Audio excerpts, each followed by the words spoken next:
Aleluya. Dios les bendiga, mis amados hermanos. Vamos por favor a nuestras Biblias, en el libro de Esther, capítulo número 8. Vamos a dar lectura del versículo número 8 en adelante. Esther, capítulo 8, verso 8 en adelante. ¿Sí? Vamos a leer hasta el versículo número 11. Esther, capítulo número 8, verso 8 al 11. ¿Lo tenemos? Y leemos la palabra del Señor en el nombre del Padre, del Hijo y del Espíritu Santo. Escribid, pues, vosotros a los judíos, como bien os pareciese, en nombre del Rey, y selladlo con el anillo del Rey, porque un edicto que se escribe en nombre del Rey y se sella con el anillo del Rey no puede ser revocado. Verso 9, léalo por favor.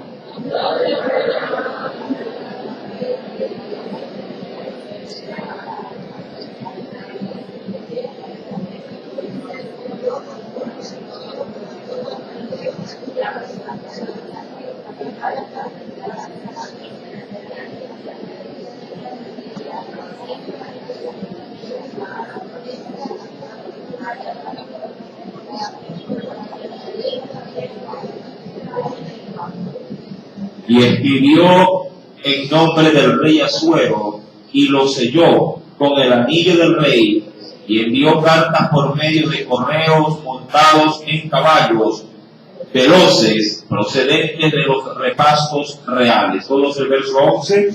El rey daba facultad a los judíos que estaban en todas las ciudades para que se reuniesen y estuviesen a la defensa de su vida, prontos a destruir y matar y acabar con toda fuerza armada el pueblo o provincia que viniese contra ellos, y aún sus niños y mujeres, y apoderarse de sus bienes. Amén. Si hasta ahí la lectura, vamos a inclinar el rostro y hagamos una breve oración.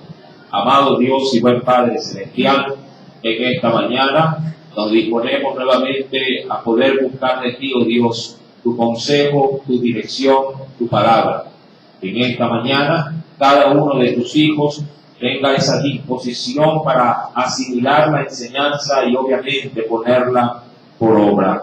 Extiende también tus misericordias sobre cada uno de tus pequeños, de los niños de la escuela bíblica, los cuales, Señor amado, tanto aquí como en la Flor de Bastión, y donde se predique tu palabra, mi Señor amado, ellos puedan también ser nutridos con el rico alimento, con el rico, oh Dios, potaje espiritual.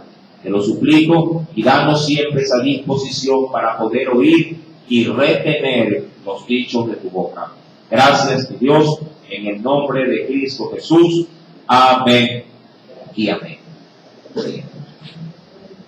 Esther había recibido de parte del rey la oportunidad para poder ahora hacer algo en favor del pueblo. Como usted bien ya lo leyó en el verso número 8, el rey le había dicho que no podía volver atrás con aquel documento que se había firmado y sellado con el anillo del rey. La orden, como usted ya lo sabe, había sido dada de parte de Amán, el cual para aquel entonces ya había muerto, había sido colgado. Pero sin embargo, las consecuencias de esa orden estaban en pleno vigor. Así, la ordenanza establecía que en un día todos quienes formaban el pueblo o el imperio medo-persa podían matar y arrebatar todos los bienes de los judíos. Esa fue la hazaña con que Amán pretendió eliminar a todo el pueblo de Israel. Sin embargo, Dios, en favor de su pueblo, movió todas las piezas para poder de alguna manera salvaguardar a los suyos. Esther ahora recibe de parte del rey, allá desde el verso número 9, que sea Mardoqueo y ella misma la que elabore un documento por el cual se pueda hacer algo para que el pueblo pudiese pasar semejante tormento. En el versículo número 10 al 11 dice la Escritura: y escribió en nombre del rey Asuero, y lo selló con el anillo del rey, y envió, dice la Escritura, cartas por medio de correos, montados en caballos veloces, procedentes de los pastos, dice aquí, de los repastos reales. El verso 11 nos dice que el rey daba facultad a los judíos que se dice aquí que estaban en todas las ciudades para que se reuniesen y estuviesen a la defensa, dice aquí, de su vida. Y es ahí justamente donde en esta mañana vamos a concentrar, sí, la enseñanza. Sí, en esta mañana vamos a predicar con el tema defiende el Evangelio. Amén.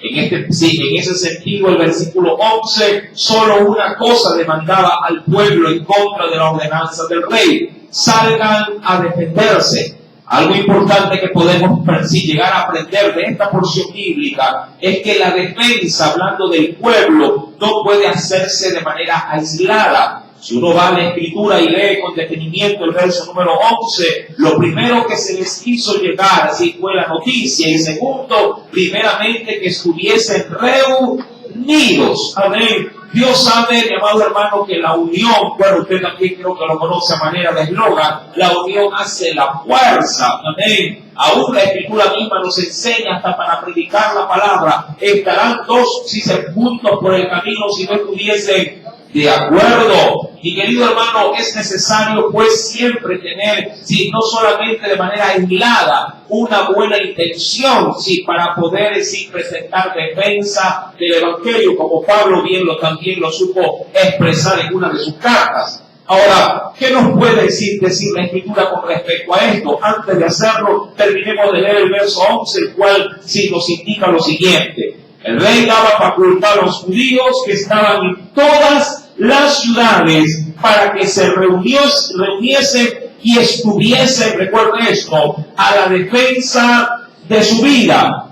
Prontos, en función de esa defensa, ojo, prontos a destruir y, si fuese posible, ¿qué más?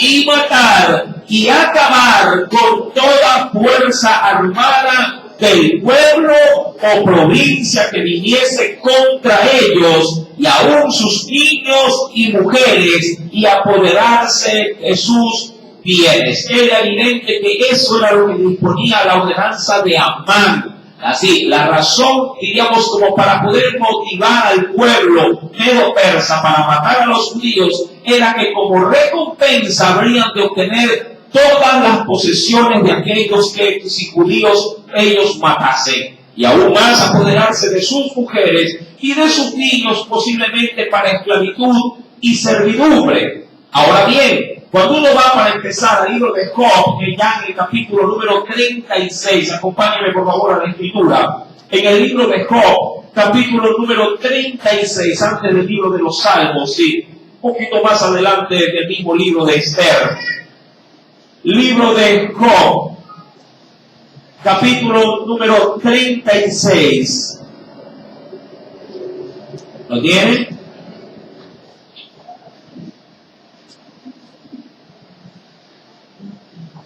Dice la Escritura en el versículo número 2. Sí, lo voy a tomar como premisa para poder, sí, como una referencia para poder, sí, expandirnos en este precioso tema. Dice el verso número 2 del capítulo 36, espérame, dice acá, un poco y te enseñaré, porque todavía, hablando aquí, sí, Eliú, aquí a Job, le decía, porque todavía tengo razones, dice acá, pero ¿en qué?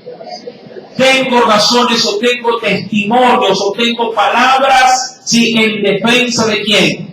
En defensa de Dios. Si bien es cierto, mi amado hermano, al pueblo de judío en los tiempos de Esther se le daba la ordenanza de que hagan todo lo que esté a su alcance para poder defender su vida. Usted recordará en el mismo libro de Job que algo, si Satanás pudo discernir entre la humanidad, todo lo que el hombre tiene lo dará por su vida. Si no hay, diríamos así, motivación más elevada, más alta, sí, que aquel que está de alguna forma pendiente de tener siempre sí, en su integridad la seguridad, la salud, la provisión. Todo el hombre lo dará por su vida. Ahora bien, hay algo más valioso que nuestra vida, y ello es, sí, el Evangelio de nuestro Dios. Y querido hermano, la causa del Señor también amerita ser defendida. Cuando vamos pues a Job capítulo 36, verso 2, justamente esa es la motivación, sí, de lo cual Dios nos hace saber en esta mañana. Dice la Biblia, espérame un poco, es decir, deme algo de paciencia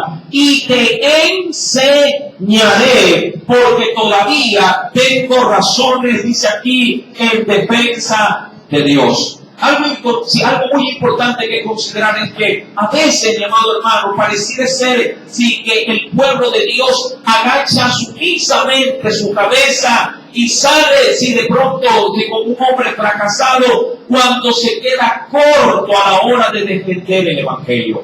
Puede ser por vergüenza, puede ser por temor, pero sobre todo lo es por desconocimiento. Cuando se trata de dar razones para poder dar argumentos sólidos, doctrinalmente hablando, si los hombres, mi amado hermano, sí, hacen pedazos al pueblo de Dios y el pueblo de Dios no sabe qué decir para poder dar los argumentos bíblicos necesarios o contundentes y taparles la boca. Mi amado hermano, eso obviamente deja en pobreza, diríamos así, si la doctrina o al Dios al cual servimos. Es nuestra responsabilidad, claro está, el de podernos llenar del Señor para poder hablar del Señor.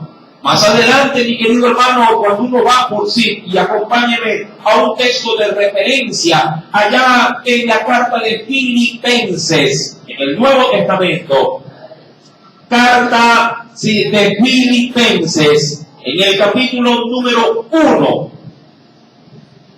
Carta de Filipenses, capítulo número 1.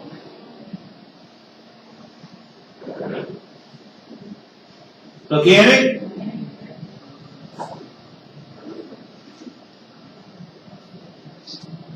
Versículo sí, número 14 en adelante, hasta el verso número 17. Lo leo desde 14 para tomar ligación en la lectura. ¿Lo tienen? Y la mayoría de los hermanos, cobrando ánimo en el Señor con mis prisiones, se atreven mucho más. Sí, es decir, que él se pone como una referencia. Se atreven mucho más a hablar la palabra. Primeramente, ¿cómo lo hacen?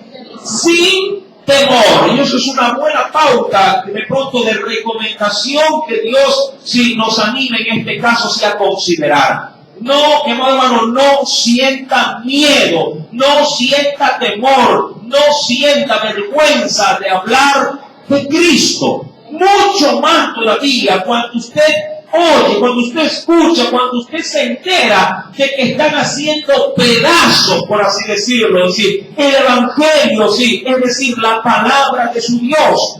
Más adelante dice el versículo número 15, porque Pablo sabía que no había sinceridad o no había una verdadera razón de motivación sí, adecuada sí, en medio del pueblo a la hora de presentar justamente esa defensa del Evangelio. Dice el verso 15, algunos a la verdad predican, dice aquí, a Cristo, pero lo hacen ¿con qué motivación?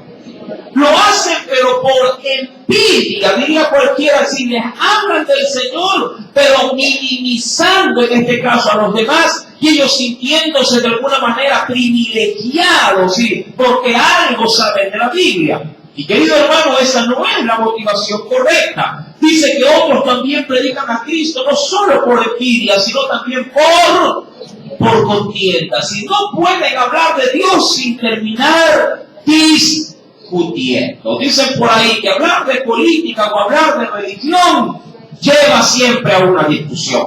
Y querido hermano, debemos de entender que la palabra no es para contender, no es para ponerse a pelear con la gente. Mi querido hermano, no hay provecho en ello, no hay utilidad. Si la palabra de Dios debe de ser, en este caso, expresada con todas las buenas intenciones, porque así también llegó el Evangelio a nuestra propia vida. Adicionalmente dice la Escritura en el versículo número 15, si otros lo hacen, pero dice acá también ya en la parte final, lo hacen de buena voluntad. Verso número 16 nos dice, los unos anuncian a Cristo por convención, y por ende, ¿qué cosa es?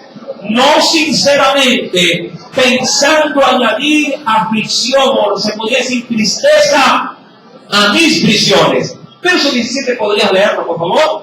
Pero los otros, por amor, sabiendo que estoy, y esto grábatelo en el corazón, sabiendo que estoy puesto para la defensa de ¿qué? Para la defensa del Evangelio. Cuando se habla de defensa, bien podríamos decir que el creyente está puesto como un escudo para poder repeler todo tipo, diríamos así, de arma que se lance en contra de la doctrina. Sí, no necesariamente, mi querido hermano, si el creyente agarra la palabra así y arremete, sí, hiriendo a la gente. Es al contrario, la palabra debería de ser un suave colchón, por así decirlo, donde la gente al verlo quiera descansar en ella. Amén. Cuando usted está afligido, ¿acaso no hace lo mismo? Va a la palabra para poder encontrar, sí, una suave, en este caso, sí, palabra, una suave dirección de Dios para su necesidad. Y querido hermano, cuando retomamos pues el pasaje bíblico de Esther, capítulo número 8, verso número 11, la ordenanza era que en el día en el cual Amán había dispuesto que matasen al pueblo judío, los judíos se pudiesen, ¿qué cosa?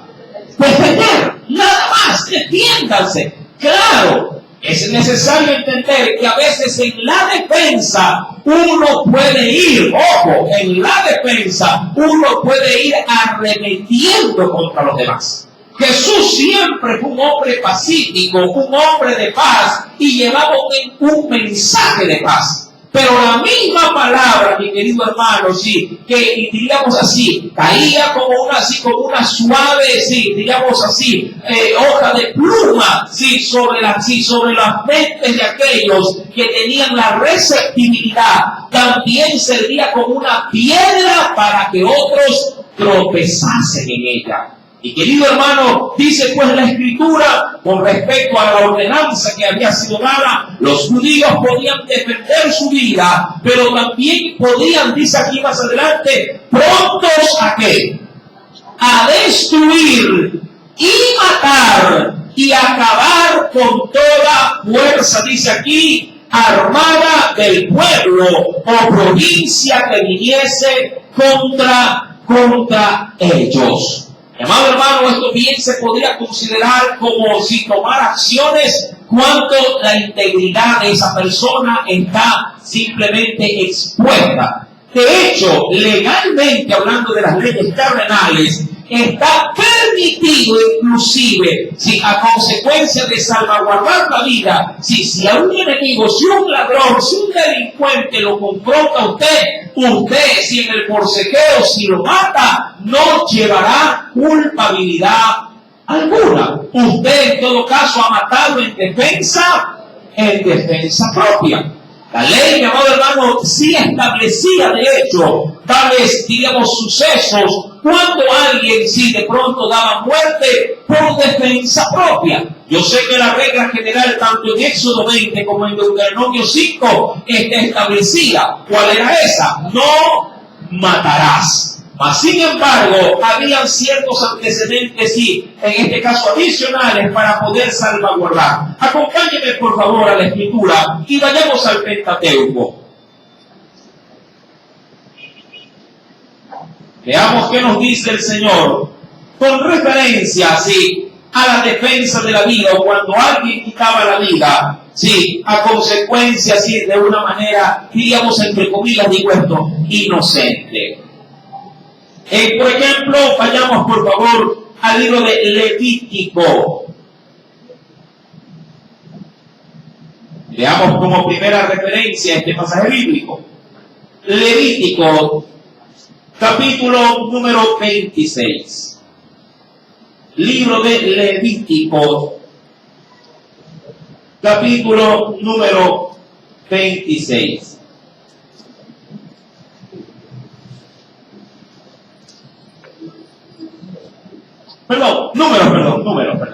Número.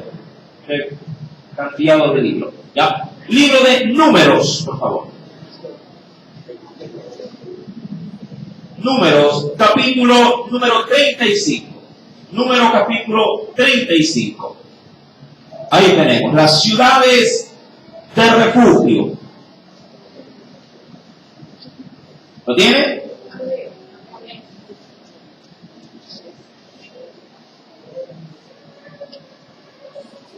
Verso número 9 en adelante. Lo leo. Habló Jehová a Moisés diciendo: habla a los hijos de Israel y diles: cuando hayáis pasado al otro lado del Jordán, es decir, a la tierra de Canaán. Verso 11, léalo por favor.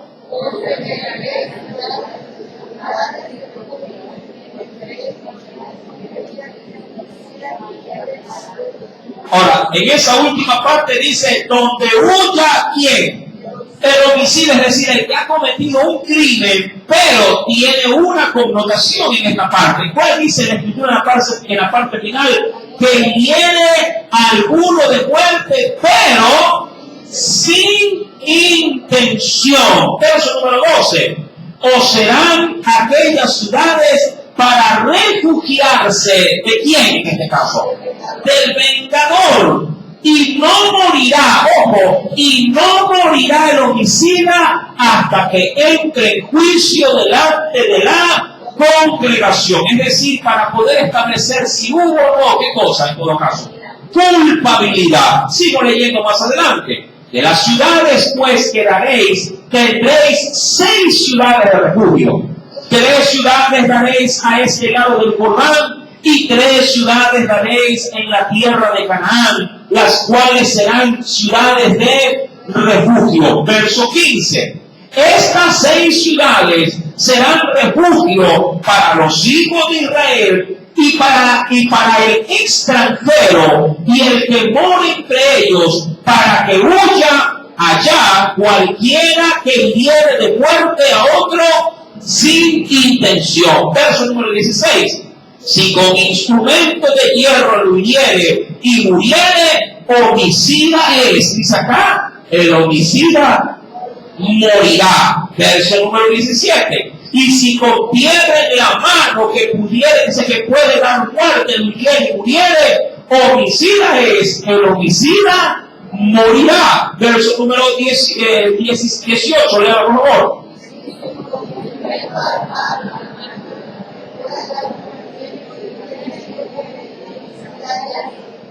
El vengador de la sangre, él dará muerte al homicida. Cuando lo encontrara, él lo matará. Verso número 20. Veamos las razones por las cuales se consideraba un homicidio sin intención. Y si por odio lo empujó o echó sobre él alguna cosa por acechanza y muere, obviamente, ¿qué dice la Escritura? O por enemistad hirió con su mano y murió, el heridor morirá. Es homicida. El vengador de la sangre matará al homicida cuando lo encontrare.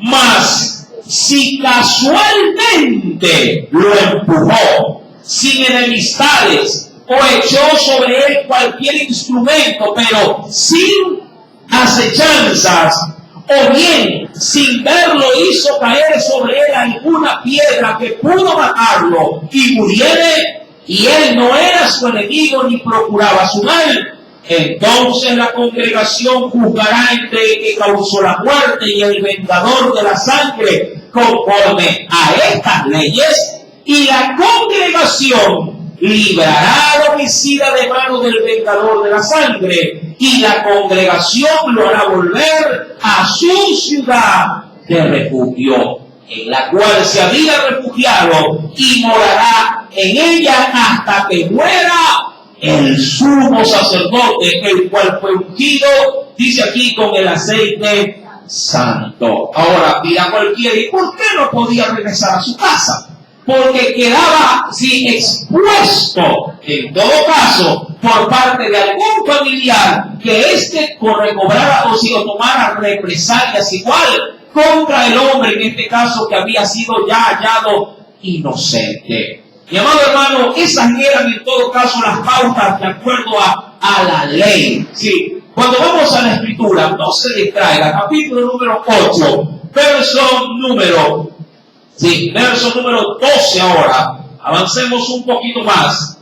En un mismo día, decía el decreto real, en un mismo día, en todas las provincias del rey Asuero, en el día 13 del mes 12º, que es el mes judío obviamente de Adar, verso 13, la copia del edicto que había de darse por decreto en cada provincia, para que fuese conocido por todos los pueblos, decía que los judíos estuviesen, ¿qué cosa? Preparados para aquel día, para vengarse de sus enemigos. Y esto obviamente sí, también debemos de rescatar esta última parte. El pueblo debía de estar, ¿qué cosa? Preparado. No se puede, si quiero llevar esto al tema de esta mañana a tratar, no se puede presentar defensa si no se está preparado. Sí, usted recuerda ya, y se lo ha dicho mucho, o es un versículo bastante trillado. Sí, cuando Pablo le habla así a su hijo espiritual Timoteo, le dice que debe de estar preparado, ¿pero para qué? Para toda buena obra. Sí, la preparación empuja al creyente a tener conocimiento de la Escritura. Sí, no se puede, mi amado hermano, sí, presentar, digamos, argumentos contra alguien, sí, hablando de la defensa de la palabra, si usted mismo nunca se ha capacitado. Yo sé, mi amado hermano, que existen centros de estudios, por ejemplo, teológicos, que son buenos, pero no todos tienen la oportunidad de pronto de incluirse, sí, en dichos estudios. Pero de ahí no es que significa que haya una excusa para no decir sí, algo a favor de la Escritura, pero también Dios nos ha provisto, digo yo, de este entendimiento, nos ha dado facultades mentales. Dice la Biblia que tenemos la mente de ¿quién, mi querido hermano? La mente de Cristo. Si nos ha facultado de nuestros ojos, de los sentidos, y la Biblia, que es el manual perfecto de estudio, Dios nos lo ha proporcionado. Creo yo que estamos más que facultados para poder diríamos así, educarnos conforme a la sana doctrina. No con esto usted de pronto va a dejar muchas cosas que no entiende a un lado. Más bien, siempre mi motivación ha sido que si algo usted no comprende, si algo usted no logra captar en su plenitud, apúntelo aparte, subráyelo y pregunte a los hermanos que usted vea que están conforme a la línea del estudio, aptos para poderle guiar. Esa es, diríamos así, en buena ley, la manera o la forma en la que usted bien puede capacitarse. Y claro, ¿para qué? Para dar de gracia lo que de gracia usted también ha recibido. Y querido hermano, si argumentando algo más con respecto a cómo se debe de defender este precioso evangelio, cuando uno va a la primera carta del apóstol Pedro, acompáñenme por favor al Nuevo Testamento. En la primera carta del apóstol San Pedro, allá en el capítulo número 3, vayamos por favor a este precioso pasaje bíblico. Primera carta del apóstol Pedro.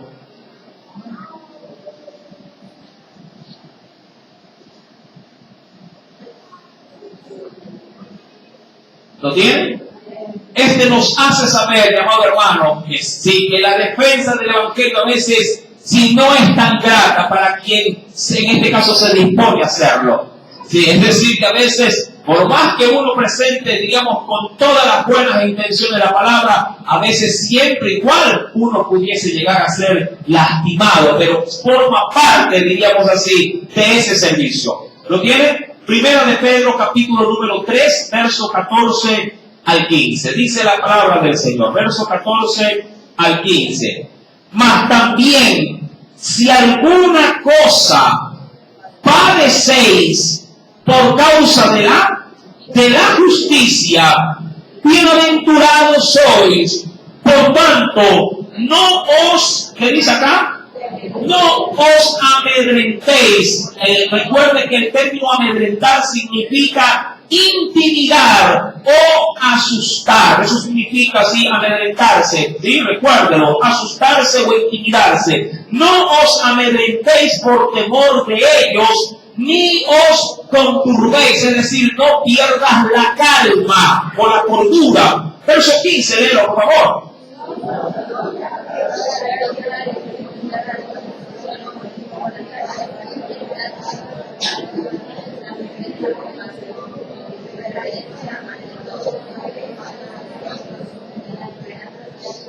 Ahora, qué interesante es ver en esta segunda parte del verso cuando la palabra de Dios nos dice: está siempre preparado para presentar defensa, y nos dice de cómo o con qué cualidades o virtudes debemos de hacerlo. Primeramente, ¿de qué manera? Con mansedumbre. Nunca pretendas predicar el evangelio o dar el mensaje airado, molesto. Y muchas veces cuando se discute, a veces en la misma casa, en el mismo hogar, sí, los versículos bíblicos salen de marido a mujer, pero con saña. Salen, digamos así, en doble sentido. Sí, y esto obviamente no edifica a nadie, mi amado hermano. La palabra de Dios primeramente se nos dice, ha de ser presentada en defensa con total mansedumbre. Es decir, con un corazón, mi amado hermano, que no está afectado, si o no se encuentra de alguna manera así influenciado por el mal. Adicionalmente nos dice también cómo debe de ser dado el evangelio y reverencia, con todo respeto.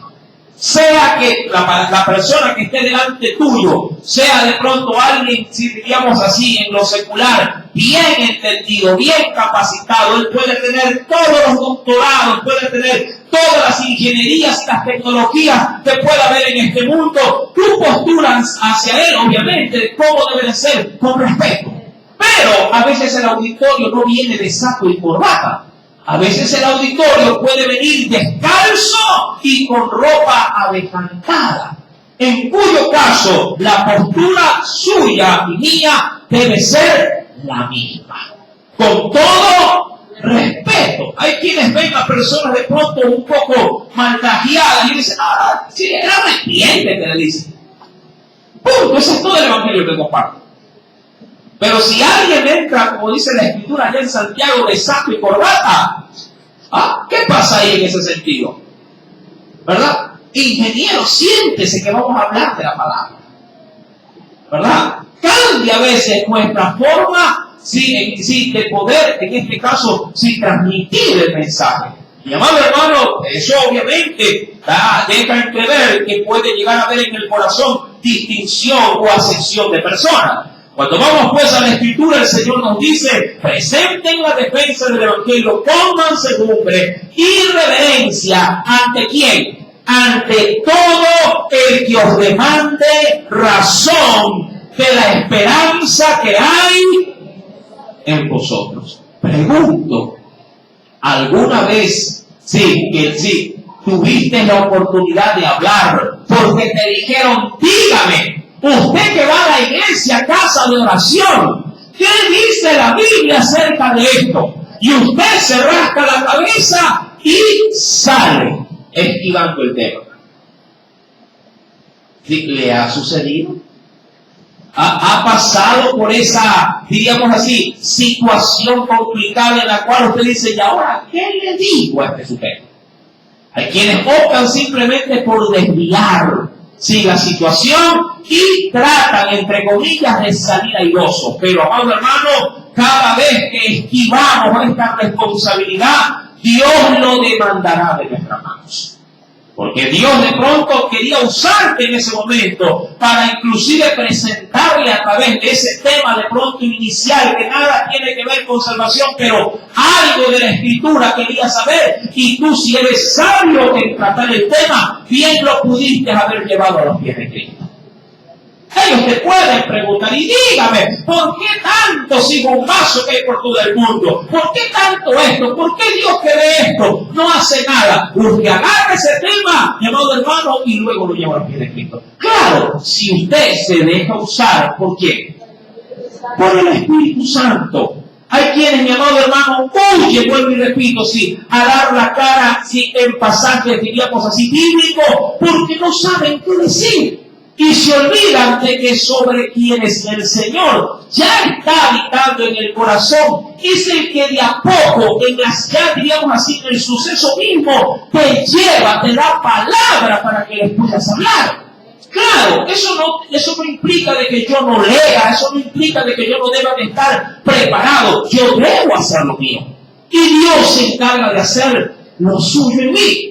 Acompáñeme, por favor, como para poder remarcar un poco mejor este pasaje bíblico. Lo que dice aquí en el Evangelio de Lucas, capítulo número 21.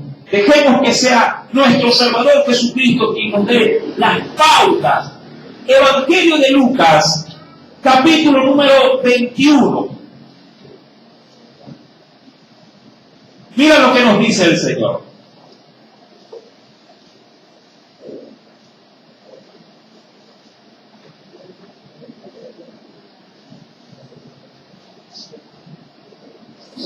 ¿Lo tiene?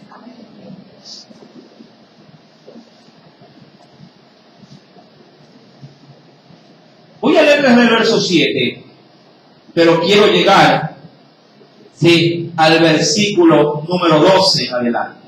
¿Lo tiene ya? A Jesús le preguntaron y le dijeron, Maestro, hablando, sí, en este caso, sí, de los tiempos venideros. Maestro, ¿cuándo será esto? Sí, como cuando alguien te puede llegar a preguntar, bueno, ¿y cuándo mismo es que viene el apocalipsis y las tantas cosas? ¿Cuándo? Siempre hay un tema por ahí que el inconverso quiere saber. Sí, mira cómo Jesús va a responder. Dice acá, ¿y qué señal habrá cuando estas cosas estén por suceder? El verso número 9, ¿puedes leerlo, por favor?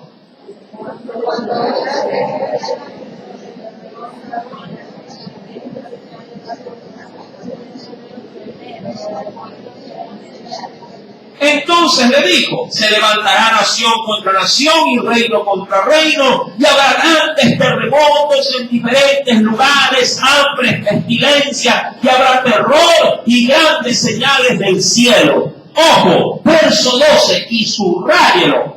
Pero antes de todas estas cosas, os echarán mano y os perseguirán y os entregarán a las sinagogas y a las cárceles, y seréis llevados ante reyes y ante gobernadores por causa de mi nombre. Verso 13. Y esto os será, ¿qué cosa? Mi hermano, mira cómo Dios usa los males para bienes. Os será ocasión para, ¿qué dice, mi hermano? Míralo de esta manera. Si quieres de alguna forma compilar, si quieres reunir todos los antecedentes negativos del versículo número 10 al verso 12, todo lo negativo, todo lo malo será para poder hacer algo bueno. Mira lo que dice la Escritura, versículo número 13. Esto os será, ¿para qué dice la Biblia? Todos estos males que viene anunciando, será ocasión para dar, ¿qué cosa? Testimonio. Verso número 14. Proponer. Ahí está el problema. ¿Por qué mucha gente no quiere asumir esa responsabilidad? Porque no se decide en el corazón. ¿Cómo le hablo a mi jefe? Si mi jefe es patán, mi jefe es ateo, dicen muchos por ahí. ¿Cómo le hablo a mi cuñado? ¿Cómo le hablo a mi compañero? Si siempre anda con una palabra, de pronto si esquiva, es indiferente. Cuando medio le hablo de las cosas del Señor, si inmediatamente me deja a un lado. Mi querido hermano, solamente en ti debe haber la propuesta del corazón. Al hacerlo, dice la Biblia, proponed en vuestros corazones, no pensar. Y ese es el problema. Sí, ahí está el problema. Cuando uno quiere hablar algo de Dios, uno piensa y dice, ¿lo hago o no lo hago? ¿Le hablo o no le hablo? ¿Le digo o no le digo? ¿Usted se le pasó algún momento o alguna oportunidad el hablarle la palabra a alguien que usted vio que necesitaba, que usted como que se quede entre sí y el no, pero a la larga termina yéndose. A usted le ha pasado que va por la calle, ve de pronto una alma que está llorando y usted, ¿le hablo o no le hablo de ti? ¿Me acerco o no me acerco? Pero más le puede, en este caso, sus propias diligencias que las diligencias del rey. Y luego usted se va golpeando en el colectivo el pecho. Uy, le hubiera hablado nomás. Ahí viene el asunto. Eso es lo que Dios no quiere que pase. Dice pues en el versículo número 14, proponed en vuestros corazones no pensar antes cómo habéis de responder en vuestra, ¿qué dice otra vez ahí? En vuestra defensa, porque yo, puedes leer el versículo número 15 conmigo, porque yo os daré palabra. ¿Y qué más te va a dar? Pero eso te lo va a dar ya ahí, en el momento que te decidiste en el corazón hacerlo. Sabiduría. Sí, lo estás leyendo. La cual no podrán resistir ni contradecir todos los que se opongan. Es que a ti a veces no te ha pasado cuando sí te decides y luego dices, hermano, yo no sé hablar, pero yo no sé, creo que fue Dios que puso palabras, de lo que todos estaban alborotados, toditos se callaron. Pero eso pasa cuando uno se dispone. Dios honra, como siempre les digo, a los que le honran.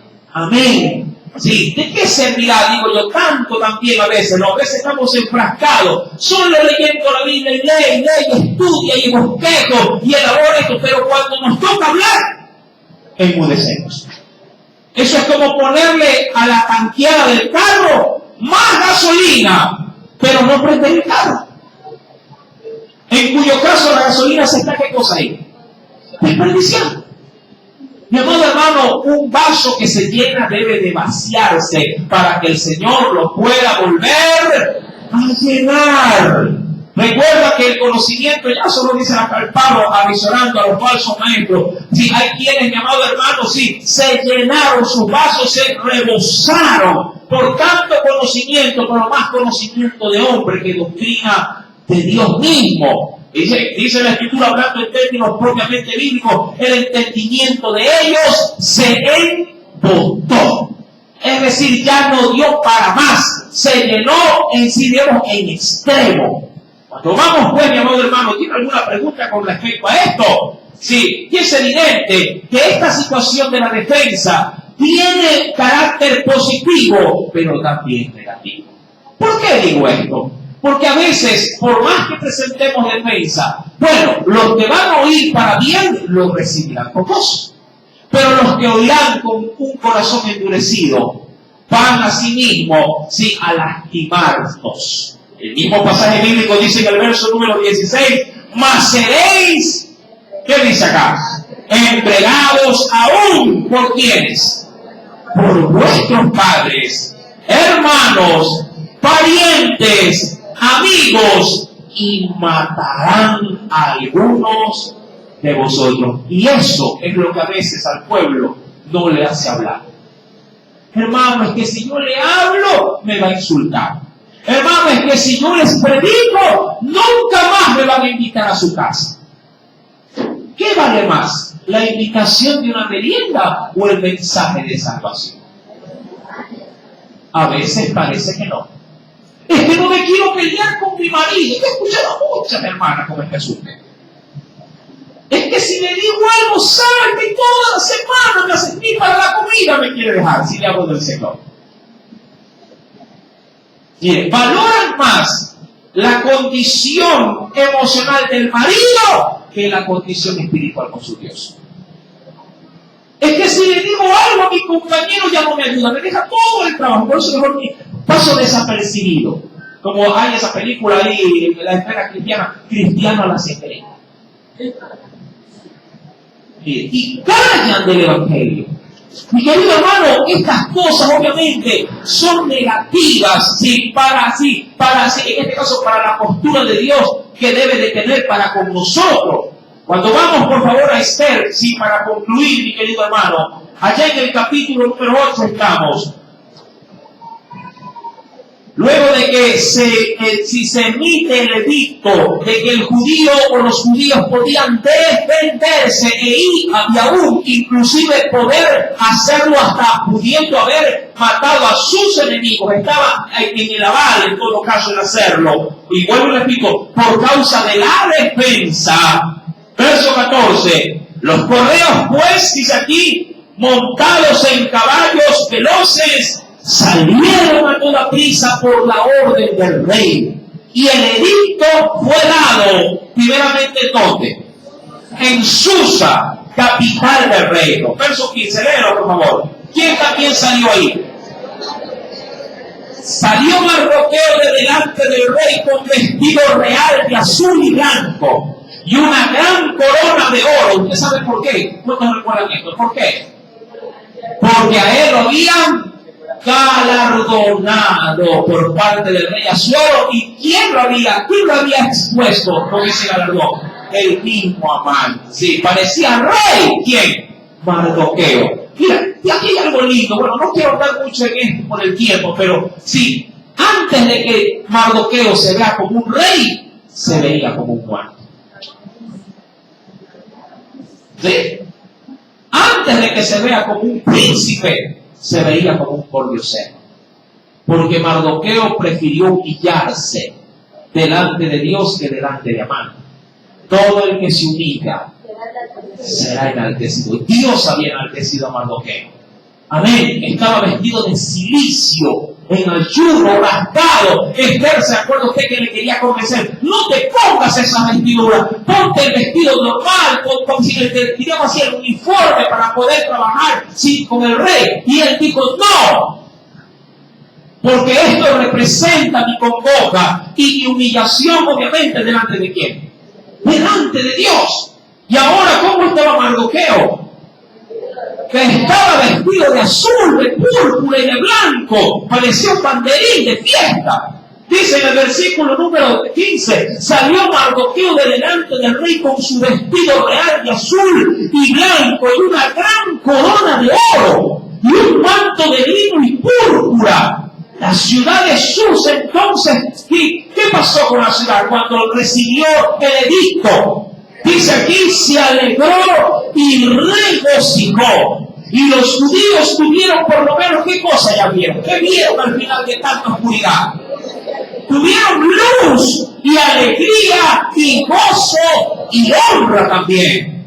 Y en cada provincia y en cada ciudad donde llegó el mandamiento del rey, los judíos tuvieron alegría y gozo, banquete y día de placer. Y muchos de entre los pueblos de la tierra se hacían, dice aquí, judíos, porque el temor de los judíos, ahora ¿qué cosa? Ahora había caído sobre ellos. Ese temor, mi amado hermano, lo puso Dios delante de las naciones.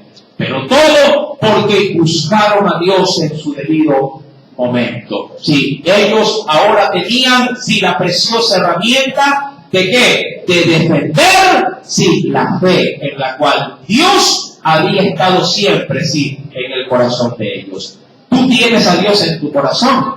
Amén. Sí, da defensa de ese Dios a quien lo demande entonces. Amén. Y Dios también te honrará. Amén. Que el Señor añada mucha bendición a su palabra. Aleluya.